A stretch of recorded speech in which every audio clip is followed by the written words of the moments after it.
pukul 17 waktu Indonesia Barat. Soal perjuangan ke pusat, apapun yang diminta oleh pemerintah Aceh, Lon sebagai wakil Aceh siap memperjuangkan. Saatnya kita dengarkan dan kita saksikan Lintas 17, informasi aktual dari seluruh penjuru Aceh. Kejaksaan Tinggi Aceh menuntut 40 orang bandar narkoba dengan ancaman hukuman mati. Kabupaten Aceh Singkil Provinsi Aceh dengan menyediakan anggaran sebesar 25 miliar rupiah. Inilah Lintas 17 bersama Korwil 17 Banda Aceh.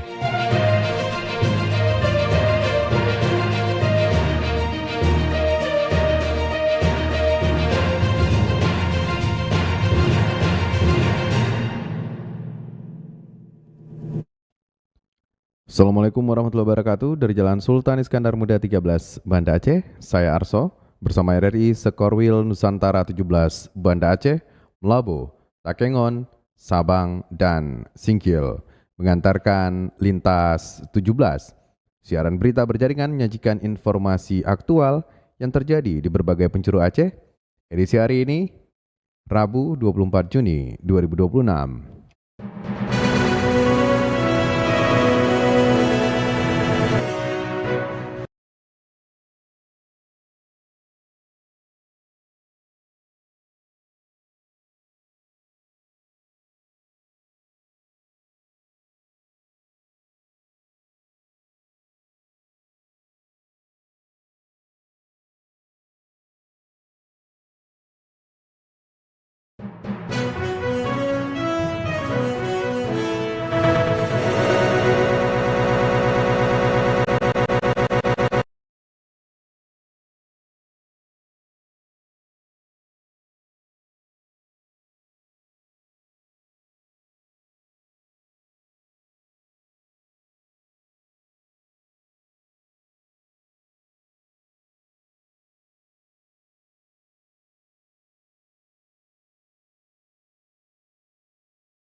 Pemerintah Kabupaten Aceh Besar mulai menyusun rencana pembangunan pasar rakyat di Kampung Nehun, Kecamatan Baitussalam.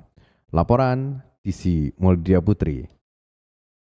Pemerintah Kabupaten Aceh Besar berupaya memperkuat ekonomi masyarakat dan meningkatkan produktivitas pada sektor pertanian melalui berbagai langkah strategis, diantaranya dengan menyusun rencana pembangunan pasar rakyat di Gampong atau Desa Nehen, Kecamatan Baitussalam, Kabupaten setempat. Bupati Aceh Besar Muharam Idris menegaskan bahwa pemerintah daerah sedang mempersiapkan pembangunan pasar rakyat yang nantinya akan menjadi pusat aktivitas ekonomi bagi masyarakat di Kecamatan Baitussalam dan Masjid Raya. Menurutnya, lahan milik pemerintah yang telah dibebaskan dinilai sangat potensial untuk dikembangkan menjadi pasar tradisional yang representatif. Adapun saat ini pemerintah masih melakukan survei dan kajian lapangan guna menyusun perencanaan yang matang sebelum pembangunan dimulai. Setelah seluruh tahapan perencanaan selesai, pasar tersebut bisa segera direalisasikan.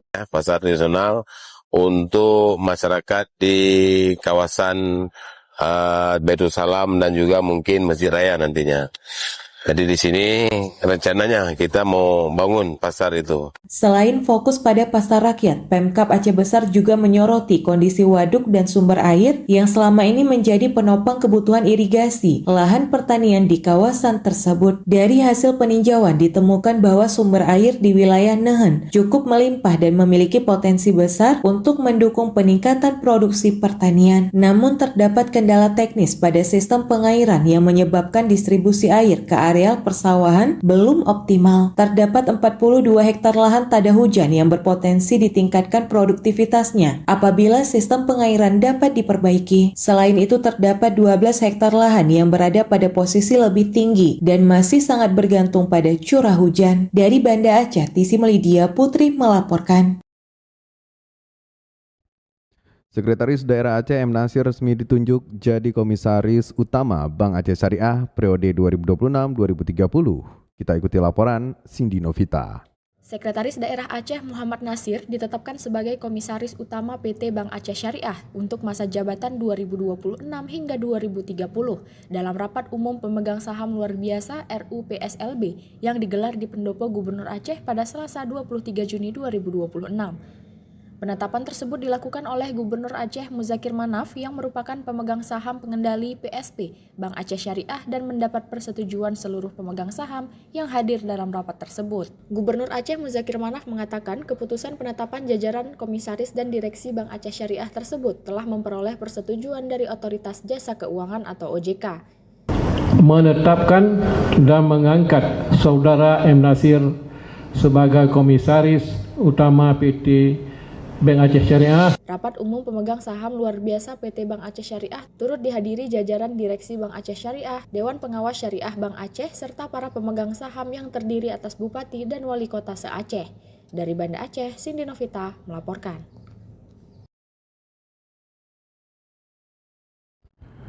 Saudara, kenaikan harga bahan bakar minyak atau BBM non-subsidi yang terjadi dalam beberapa waktu terakhir mendorong sebagian masyarakat untuk mengubah pola konsumsi bahan bakar. Sejumlah warga memilih beralih ke BBM yang harganya lebih terjangkau guna menekan pengeluaran harian.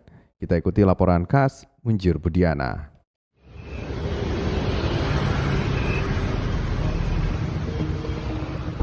Suara mesin kendaraan mulai memenuhi sejumlah stasiun pengisian bahan bakar umum atau SPBU di Banda Aceh pada pertengahan bulan Juni ini.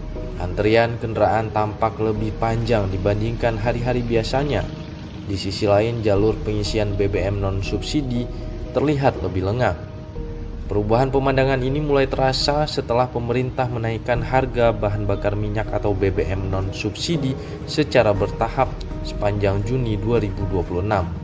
Kenaikan pertama terjadi pada BBM jenis Pertamina Dex dan Dexlite. Kemudian pada 10 Juni lalu, pemerintah kembali menyesuaikan harga sejumlah BBM non-subsidi jenis Pertamax Series, termasuk Pertamax yang melonjak dari harga Rp12.300 per liter menjadi Rp16.650 per liter. Kenaikan harga tersebut langsung dirasakan masyarakat, salah satunya Dani, seorang pengemudi ojek online di Banda Aceh.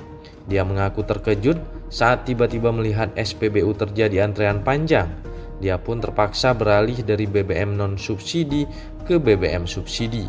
Pak, udah mogok ya Pak Hondanya Pak? Ya, kebetulan minyak habis. Ini antrinya udah berapa lama Pak? Sudah hampir 1 jam. 1 jam. Bagi Dani, keputusan pemerintah menaikkan harga Pertamax menjadi pukulan bagi biaya operasional hariannya. Selama ini ia memilih menggunakan Pertamax untuk menjaga performa sepeda motor yang menjadi sumber penghasilannya. Namun selisih harga yang semakin jauh membuatnya tak memiliki banyak pilihan. Keluhan serupa juga disampaikan Cut Nova, warga Banda Aceh. Ia mengaku perubahan pola konsumsi masyarakat terlihat jelas di sejumlah SPBU. Menurutnya, banyak warga yang sebelumnya menggunakan BBM non-subsidi kini beralih ke BBM subsidi untuk menekan pengeluaran rumah tangga termasuk dirinya. Akibatnya, antrean kendaraan semakin panjang dan waktu tunggu menjadi lebih lama, bahkan antrean ini terjadi hampir di seluruh SPBU di Banda Aceh.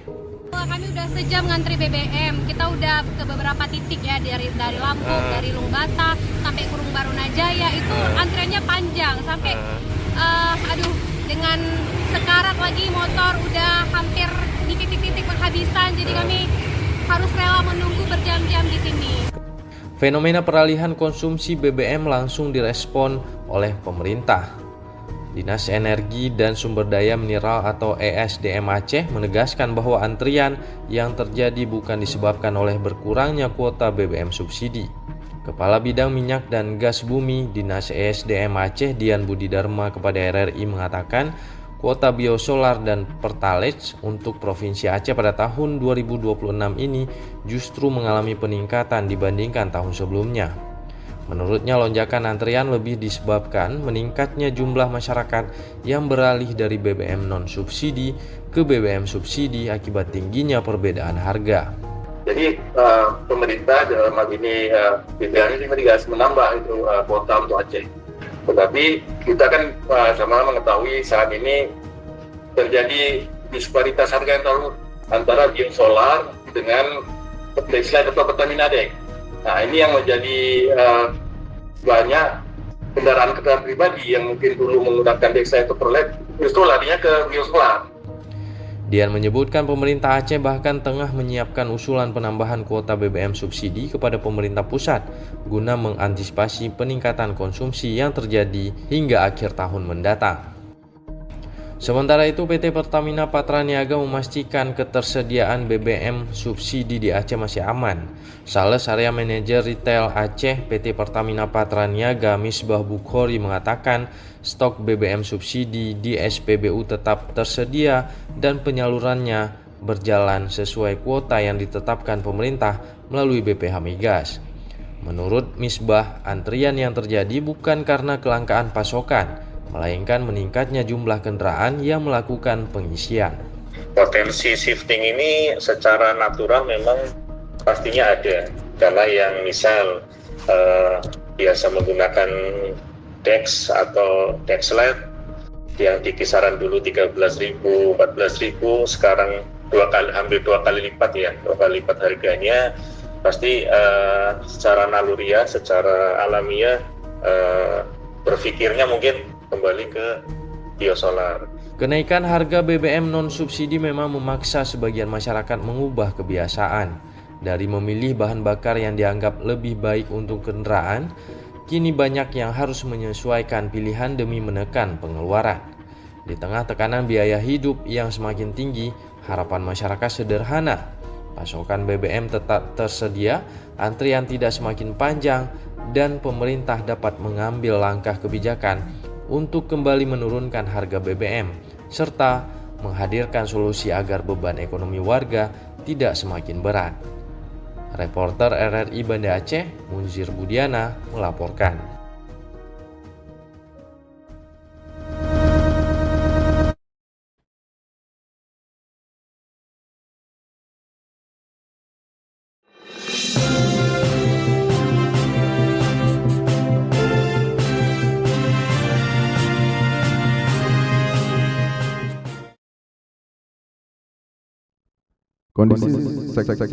Kondisi sektor pertanian Kota Lok Sumawe dan Kabupaten Aceh Utara dinilai masih menjadikan petani kelompok masyarakat yang paling rentan didera kemiskinan.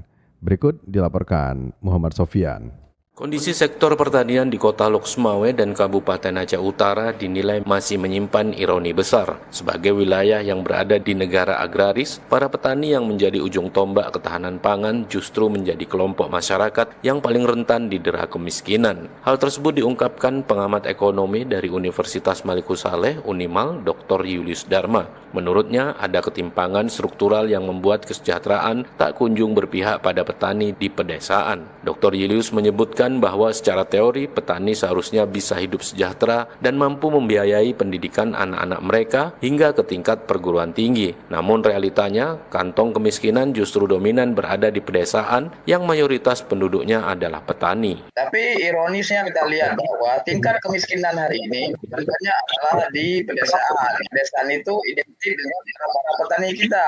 Kenapa terjadi demikian? Dikarenakan memang mungkin teorinya memang kita negara agraris, dalam praktiknya adalah banyak sekali oligarki hari ini yang menguasai Indonesia hari ini. Dikarenakan salah satunya adalah memang petani kita hari ini adalah petani tradisional. Lebih lanjut, Julius menyoroti program hilirisasi pemerintah yang belum menyentuh level bawah. Petani di Lok Sumawe dan Aceh Utara dinilai masih bertani secara tradisional. Padahal untuk mendongkrak nilai jual diperlukan lompatan teknologi. Selain masalah modal dan teknologi, stabilitas harga saat panen raya kerap mencekik petani akibat hukum supply and demand. Ketika pasokan melimpah, harga otomatis anjlok.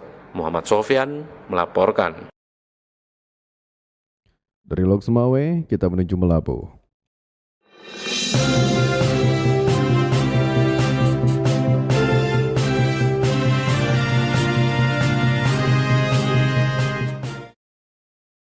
Bupati Aceh Barat Tarmizi kukuhkan tim pendampingan kasus perlindungan perempuan dan anak sebagai upaya memperkuat perlindungan serta edukasi terhadap perempuan dan anak dari berbagai bentuk kekerasan. Kita ikuti laporan Arif Rizalul. Dinas Pemberdayaan Perempuan, Perlindungan Anak dan Keluarga Berencana DP3 AKP Kabupaten Aceh Barat mengkukuhkan tim pendampingan kasus perlindungan perempuan dan anak sebagai upaya memperkuat perlindungan serta edukasi terhadap perempuan dan anak dari berbagai bentuk kekerasan. Kegiatan pengukuhan tersebut bertempat di Aula Baperida Kabupaten Aceh Barat yang dihadiri oleh berbagai unsur lintas sektor. Kepala DP3 AKB Kabupaten Aceh Barat Mulyani mengatakan pengukuhan tim pendampingan ini merupakan langkah strategis dalam memperkuat koordinasi dan sinergi antar instansi dalam penanganan kasus kekerasan terhadap perempuan dan anak. Pengukuhan tim tersebut dilakukan langsung oleh Bupati Aceh Barat Tarmizi sebagai bentuk komitmen pemerintah Kabupaten Aceh Barat dalam memperkuat sistem perlindungan perempuan dan anak. Kabupaten Aceh Barat kita lebih memperkuat sinergi kolaboritas dengan dinas terkait ataupun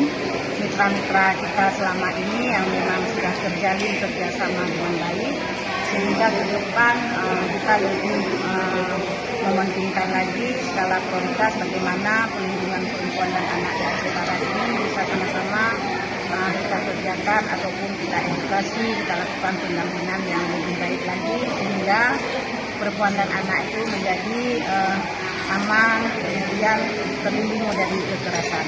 Sementara itu, Kepala UPTD Perlindungan Perempuan dan Anak Kabupaten Aceh Barat Cut Sari Lizwarni mengatakan bahwa setiap kasus kekerasan terhadap perempuan dan anak yang ditangani akan didampingi secara menyeluruh hingga tuntas. Kedepannya tidak ada lagi korban yang takut melapor dan merasa tidak terlindungi. Insya Allah kita solid. Melalui pengukuhan tim pendampingan tersebut, pemerintah Kabupaten Aceh Barat berharap upaya pencegahan, penanganan, dan pemulihan korban kekerasan terhadap perempuan dan anak dapat berjalan lebih efektif serta memberikan rasa aman bagi masyarakat. Reporter RRI Arif Rizalul melaporkan.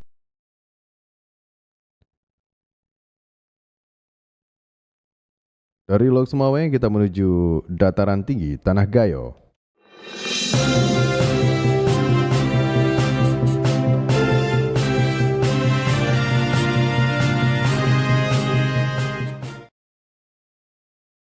Bupati Gayo Lues suguhkan kerotum untuk menyambut kepulangan 74 jemaah haji dari Tanah Suci ke Tanah Air di debarkasi Aceh, Banda Aceh. Selengkapnya disampaikan Alfi Sahrin. Pemerintah Kabupaten Gayo Lues menyambut kepulangan 74 jemaah haji asal daerah tersebut di debarkasi Aceh, Banda Aceh. Bupati Gayo Lues Suhaidi menyampaikan rasa syukur atas kepulangan seluruh jamaah dalam keadaan sehat setelah menunaikan ibadah haji di Tanah Suci. Dalam penyambutan tersebut, pemerintah Kabupaten Gayo Lues menyuguhkan kuliner khas daerah, kerotum, sebagai bentuk penghormatan dan ungkapan selamat datang kepada para jamaah. Kita ucapkan selamat Bapak Ibu Bapak yang mengunjungi kami dengan negari kami, selamat atas kembalinya dari satu ibadah ini dengan Sebanyak 74 jamaah haji Gayo Lues tahun 2026 tergabung dalam kelompok terbang BTJ 008 Debarkasi Banda Aceh bersama Kabupaten Biren dan Aceh Besar. Pemerintah daerah juga menyiapkan layanan kesehatan, transportasi, serta pendampingan bagi jamaah yang membutuhkan. Bupati berharap para jamaah menjadi haji yang mabrur dan dapat menjadi teladan dalam menjaga kerukunan serta semangat gotong royong di tengah masyarakat. Alfi Sahrin, RRI Takengon, melaporkan. Sambut kehadiran peserta dari 14 negara dalam pertemuan penyair Nusantara ke-14, pemerintah Kabupaten Aceh Tengah memperkenalkan syair Gayo berupa didong dan potensi pariwisata setempat. Selengkap laporan Fitra Jayadi. Satu malam pertandingan didong bisa tidak kurang dari 5.000 kosakata.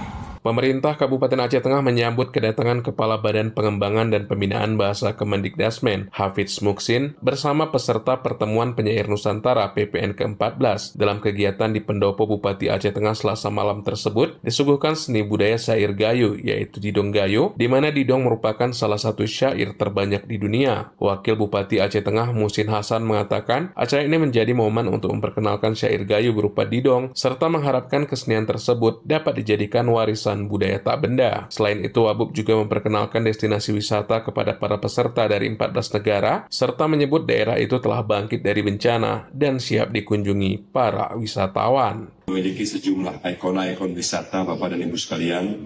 Insya Allah Bapak dan Ibu akan melihat salah satu ikon utama wisata Tanah Gayo.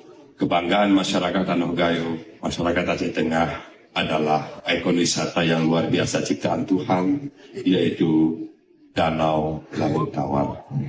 Sementara Kepala Badan Pengembangan dan Pembinaan Bahasa Kemendikdasmen Hafiz Muhsin menyebutkan bahwa pihaknya berkomitmen untuk mengembangkan, membina, dan melindungi sastra gayo di Aceh Tengah. Dalam kesempatan itu juga diadakan Memorandum of Understanding MOU antara Kemendikdasmen dengan Pemkab Aceh Tengah tentang pengembangan, pembinaan, dan pelindungan bahasa serta sastra Indonesia maupun daerah. Tentu ini bukan saat yang kebetulan, pasti sudah digariskan oleh Tuhan Yang Maha Kuasa. Pertemuan Penyair Nusantara PPN ke-14 sendiri digelar sejak 22 hingga 28 Juni 2026 mendatang dengan menunjuk Provinsi Aceh sebagai tuan rumah penyelenggara. Acara akan digelar pada sejumlah lokasi termasuk di Burtelege, Kabupaten Aceh Tengah. Pitra Jayadi, RRI Takengon, melaporkan.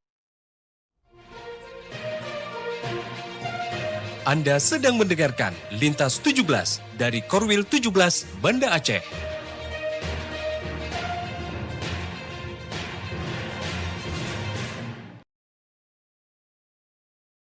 Anda telah menyimak berita dari Kota Raja Banda Aceh, Loksmawe, dan Takengon. Kami ajak Anda menuju 0 km Indonesia, Pulau W.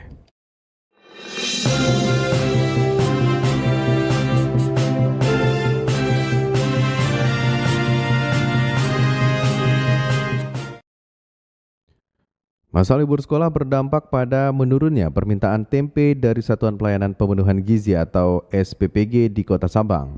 Kondisi ini membuat sejumlah pengusaha tempe mengurangi volume produksi harian. Selengkapnya disampaikan Diah Novritaria. Libur sekolah semester genap tahun ajaran 2025-2026 membuat Satuan Pelayanan Pemenuhan Gizi atau SPPG di Kota Sabang ikut libur hingga 13 Juli 2026 mendatang. Kondisi ini berdampak pada menurunnya distribusi tempe dari pengusaha lokal yang ada di Kota Sabang. Pengusaha tempe di Sabang Asraf mengatakan penurunan terjadi karena berkurangnya pengambilan dari dapur SPPG selama masa libur sekolah. Sementara itu distribusi ke pasar tradisional dan warung tetap berjalan seperti biasa. Sebelum masa libur semester genap, setiap dapur SPPG biasanya mengambil sekitar 700 hingga 800 bungkus tempe per minggu. Namun saat ini jumlah tersebut mengalami penurunan karena aktivitas dapur tidak berjalan penuh. Penurunan permintaan tersebut berdampak langsung pada produksi harian tempe di tempat usaha Asraf. Dari sebelumnya mencapai 120 kg per hari, kini hanya sekitar 60 kg. Kalau pasokan ke dapur, ya pastinya ada pengurangan karena kan sekarang lagi libur. Tapi untuk yang biasa-biasa tetap produksi, walaupun sekarang jumlahnya udah dikurangin, tapi yang di pasar-pasar tetap jalan. Itu per dapur biasanya 700 sampai 800 piece per minggu. Sekarang lumayan berkurang. Biasanya kita produksi 120 kilo per hari, sekarang cuma 60 kilo karena itu sudah nggak ada. Asraf berharap pemesanan tempe dari dapur SPPG kembali meningkat seiring dimulainya kembali kegiatan belajar mengajar di sekolah pada pertengahan Juli mendatang, sehingga dapat mendorong peningkatan produksi dan pendapatan usaha tempe miliknya. Diah Novritaria melaporkan.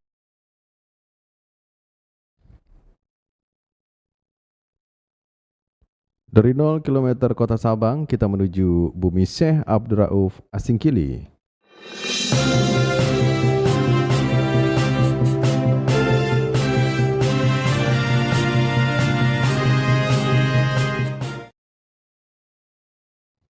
Menyambut Hari Bayangkara ke-80, Polres Subul Salam menggelar aksi donor darah massal guna mengantisipasi kelangkaan stok medis di rumah sakit. Kita ikuti laporan Juprianto. Guna menjamin ketersediaan stok darah bagi kebutuhan medis darurat, Polres Subul Salam menginisiasi aksi donor darah massal. Aksi kemanusiaan itu dipusatkan di Aula Mapolres Subul Salam dan digelar pada hari Selasa kemarin. Kegiatan itu diintegrasikan sebagai bagian dari rangkaian peringatan menyambut Hari Bayangkara ke-80. Melalui aksi donor darah, Polri menunjukkan wujud nyata pengabdian kepada masyarakat. Langkah taktis itu juga diambil untuk mengantisipasi kekosongan stok darah di fasilitas kesehatan wilayah Subul Salam. Aksi donor darah itu juga diikuti jajaran personel Polres Subul Salam, Bayangkari, serta masyarakat umum. Dengan adanya kegiatan tersebut, Polres Subul Salam berharap stok darah di wilayah kota Subul Salam tetap aman dan siap digunakan kapan saja. Demikian, Juprianto melaporkan.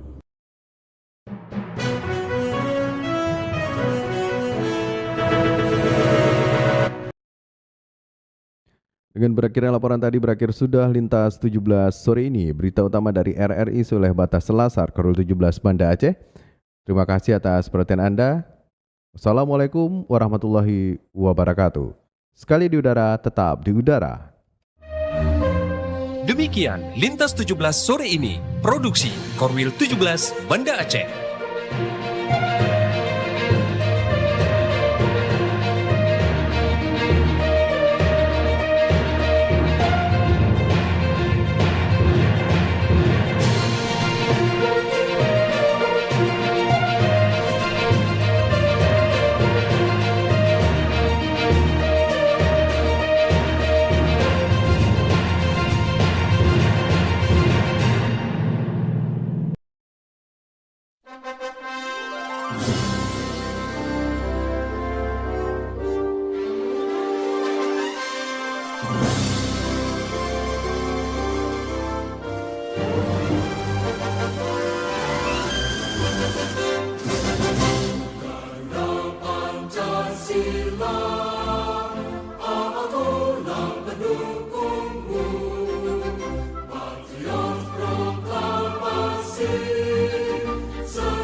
Maju,